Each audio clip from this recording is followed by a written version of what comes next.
heard that you are finding it difficult to get to sleep, and I think I may be able to help.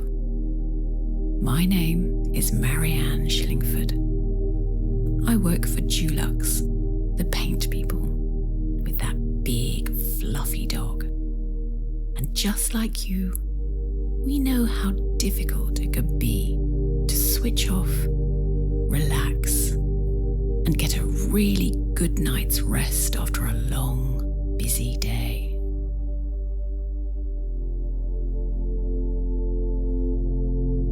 If counting sheep, the sound of rain, or hot cocoa isn't working anymore, we'd like to share our secret to ultimate relaxation and tell you a bedtime story. All about the most calming, restful, and unchallenging thing a person can do: watch paint dry. So, turn off the light, snuggle down, get those pillows just right. There's nothing more to do today other than enjoy this peaceful moment. Take a few long, slow, deep breaths. Relax the muscles in your face, your jaw, your shoulders, your arms, and all the way down to the tips of your toes. Let the things that are weighing heavy on your mind float away, one by one on your breath, and feel them melt into the dark. There, that's nice, isn't it?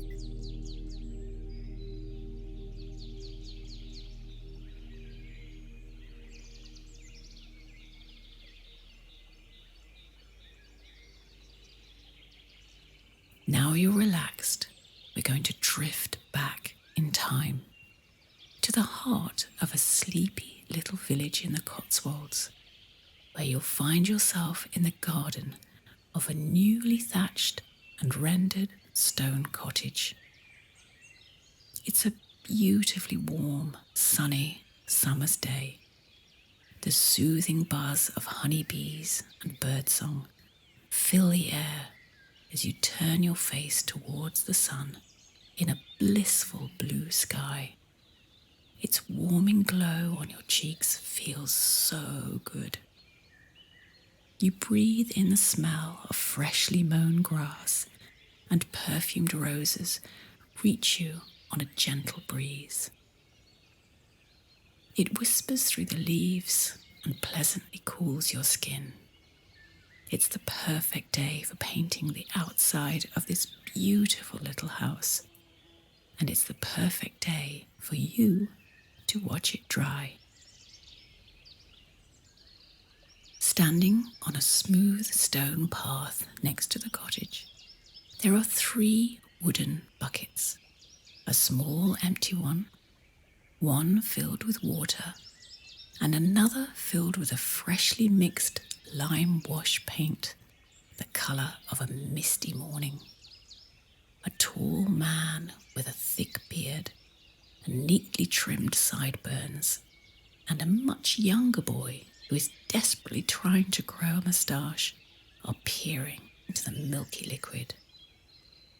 They are both wearing knee-length, earthy brown tunics over loose-fitting pale grey trousers that have been tied at the ankle with string to protect their simple leather boots. The man has a wide-brimmed straw hat, which gives him just enough shade from the sun to allow him to see clearly into the bucket of paint. He hands the boy a long, thin wooden paddle and watches like a hawk as he carefully dips it into the liquid. Feeling through the handle that a thick layer of lime has settled at the bottom, the boy begins to stir, very gently pulling the paddle through the sediment to make sure it mixes smoothly and evenly. He knows from experience that there is no point rushing this process, or the paint will be lumpy and his boss will be grumpy. Then he will have to strain all of it through a fine muslin cloth, and he has already done this far too many times to count in the past few years as a painter's apprentice. The next few minutes are the longest, slowest, and most important of the day. But eventually the liquid is velvety smooth and creamy. The man nods at the boy, signaling him to stop, then reaches into his tunic pocket and pulls out a small leather pouch. He opens it carefully and holds the mouth of the bag just over the center of the slowly spiraling liquid, then begins to empty a steady stream of fine red powder into the bucket. As he pours, the lime wash begins to change color, just like the setting sun, very gradually at first, from shades of honeysuckle to apricot white, and finally, when all the pigment has been added, to the hue of autumn leaves. The man smiles broadly at the bucket and nods again towards the boy, who continues to stir the paint gently while he sets up a low wooden trestle and platform along the length of one wall of the cottage. He returns with a smaller empty bucket and places it at the boy's feet, then peers into the slow whirlpool of glossy, deep, warm orange liquid, the sound of the paddle reminding him that he'll be out on the river fishing when this job is done. The boy removes the paddle carefully and pulls a small round paintbrush from his tunic pocket. He brushes the paint off the paddle back into the bucket, making sure nothing is wasted, or gets onto the new boots his father gave him for his birthday a few weeks before. They both wait patiently until the liquid is completely still, watching it circle lazily round and round, getting slower and slower. When its surface is like glass, the man carefully lifts the bucket and fills the smaller pail. In the 2 years he's been an apprentice, the boy has never seen his boss spill a single drop.